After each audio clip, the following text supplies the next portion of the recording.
In this digital collaboration video, we will talk about how you can use Google Jamboard in a collaborative way. Throughout the video, I will use different examples and templates. These are only meant to model the digital collaboration tools you have at your fingertips. I'm going to start with how to find Jamboard from Google. You have actually two different ways of accessing Jamboard. You have the web-based version, meaning here in Chrome, or you can also use the app that is available on Chromebooks. Students also have both of these features. I'm going to use the web-based version for this video, but if you'd like to know more about the differences between the web-based and the app-based, check out the digital learning site under the tool guides. Jamboard, there are a few extra features in the app that the web-based doesn't have. But for today, we're going to use the web-based. So to find it, I can just simply go up to the Google Apps waffle, scroll down, and I'm looking for the orangish, yellowish J for Jamboard. I actually have one already pulled up, so I'm going to come over here. Jamboard was built as a collaborative workspace. It was meant to be sort of a brainstorming space. Of course, it can be used for so much more than that. It's simple but mighty and lends itself to many different uses. It's a great tool to get out ideas and really, just like I said, brainstorm. If you're unfamiliar with some of the tools, again, I encourage you to check out the digital learning site for the how-to videos of getting to know those. But this is kind of what we've got going on here. Let's take a look at a couple of different ways and options that you have. I have like a white space here that I can just add sticky notes. So one of the big ways that Jamboard is used, one of the simplest ways, is kind of as a sticky note parking lot, a digital sticky note parking lot. I have added a couple of questions up here that I would have my students perhaps answer. I've color-coded them, so I would ask them that when they use their sticky note feature, that they use the color that corresponds with the color of the sticky note question they are answering. Students can easily type in their response, hit save, and they can move it close where they want to. You can shrink it down. I can rotate it a little bit, but I can have my whole screen full of sticky notes. If this screen gets too big, or if I want to separate these out, I simply just come up to the top and add a new page, and I can add a sticky note question up here. Another option that you have is that goes along with that is an exit ticket kind of thing. So this one's the same, very much similar. This was an example I found online. Use a yellow Post-it to write 3 things that you learned in class today. Use a pink Post-it to write what you'd like more help with.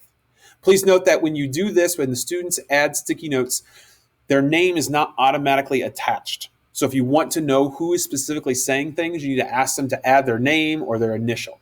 Or you can leave it anonymous and just kind of get the feel of the class. Another option that you have would be doing something like a digital storyboard. So you could add beginning, middle, and end. You could have small groups or the whole class putting their thought bubbles in here. Again, using the color coding option is kind of nice, and the arrows, they can draw it in there. This is a good example of how you could have small groups doing things like labeling. So here I have the human skull, and I could have groups coming in and drawing lines with the draw feature and adding a text box to label or writing in what they've got, or using the sticky note feature as well. I can throw in some graphic organizers and have small groups or one-on-one or partners filling out a digital graphic organizer. This one here is kind of interesting. This is a digital posters or reflection kind of activity. So I might have a couple of these set up where we talk about a topic, whatever that might be, or maybe I have the students create this digital poster. And then the slide after that, I have, what do you think about, this one was pandas, or this example? And students can digitally throw up their sticky notes. They could write in here and put kind of what they think.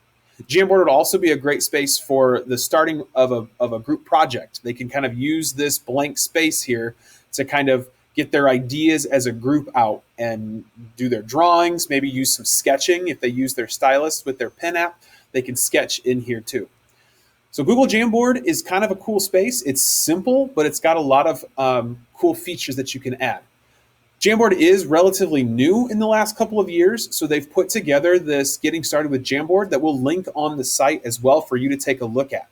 There's a lot of cool features in here that kind of just give you inspiration. There's a kind of activity database down here that you can look through.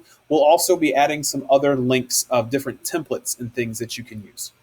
So let's take a quick look here at the end of how do I assign a Jamboard to my students. Just like any other Google tool, I have the blue share up in the right corner that I can share it to specific students or groups of students.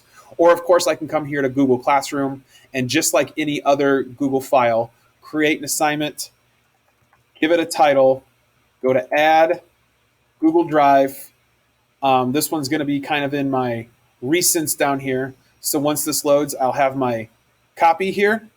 I can insert it. If I want to do individual activities, of course, I can make a copy for each student, or I can do students can edit file, and I can come up here and deselect all my students and group my students, just like any other assignment that I have the power of doing. Hit assign, and then I can assign that to just those specific students. That's just an easy way to throw a Jamboard out there and have them use it, and Jamboard's a pretty powerful tool to use for collaboration.